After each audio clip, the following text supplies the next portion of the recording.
What do you think is the status of conflict minerals today? Where are we at in 2020? I think it depends on the mineral. So diamonds, there's limited war currently going on. There's a lot of corruption going on through diamonds and mismanagement and political toing and froing around diamonds, but the current conflicts over access to them limited. But gold, this is a different story. Gold is being significantly used, especially in Eastern Congo and around the Ituri region of Eastern Congo, still being used to finance conflict. And the conflict that I documented in 2003, 2004 in Eastern Congo and Ituri province was being financed.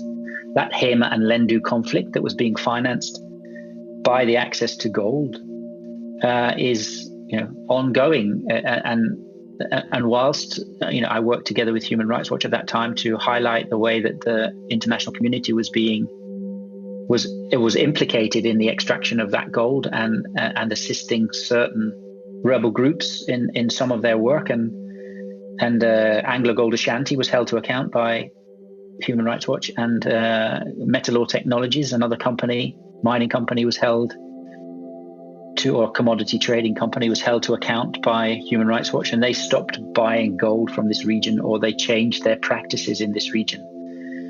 But then the buyers just changed, and so a lot of the final purchases moved from a European-based Swiss purchaser, which was Metalor Technologies at the time, to a United Arab Emirates purchaser. And so basically from 2006 until today and ongoing today, most of the gold that comes from the conflict regions in Eastern Congo, it ends up in the United Arab Emirates. And it's a lot more difficult to influence purchasing in the United Arab Emirates than it is in Switzerland. And so, the conflict, the Hema-Lendu conflict that we see, the resurgence of that since 2017, and the Coleco insurgency from, beginning or end, 2019 into 2020, all of this is about, is being financed by gold. And so that's clearly ongoing. The other minerals that are being used, more technologically focused minerals, so tin, tantalum, tungsten, the 3 T's they're called. They are what we use in our mobile phones, in our computers. The vibration that we have on our mobile phones, the ringtones, all of this, all of those minerals are embedded in our communications and computer equipment that we use today.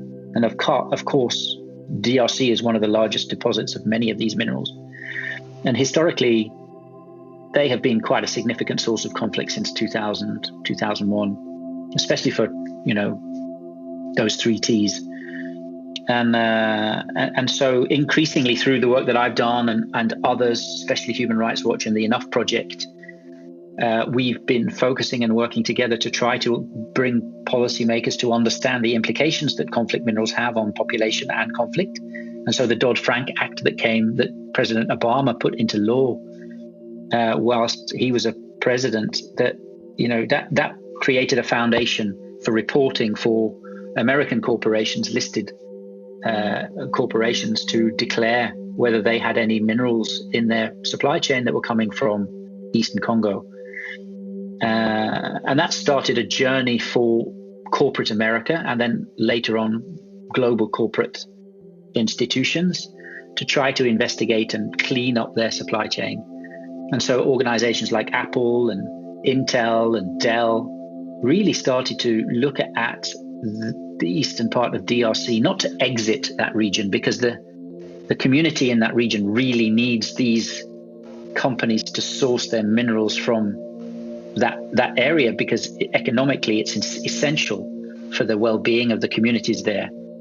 And so how could they do that in a transparent and safe way? And so they spent a long time to methodically clean up the mines, to first of all get kids out of the mines, and secondly get women and pregnant women out of the mines so they're not used as labor when they're pregnant, and then get military out of the mines, which took a lot longer.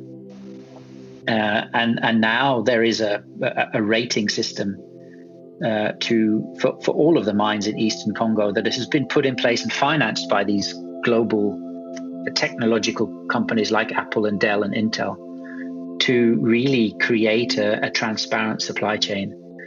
And so they basically track it from the mine all the way through to the smelter to make sure that that supply chain is a clean one.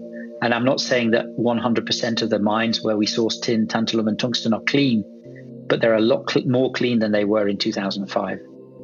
And so do we still have conflict minerals in our laptops? I'm sure we do. But I see that there is a chance and an opportunity at some point in the future that we could have a sticker on our computers that says conflict free.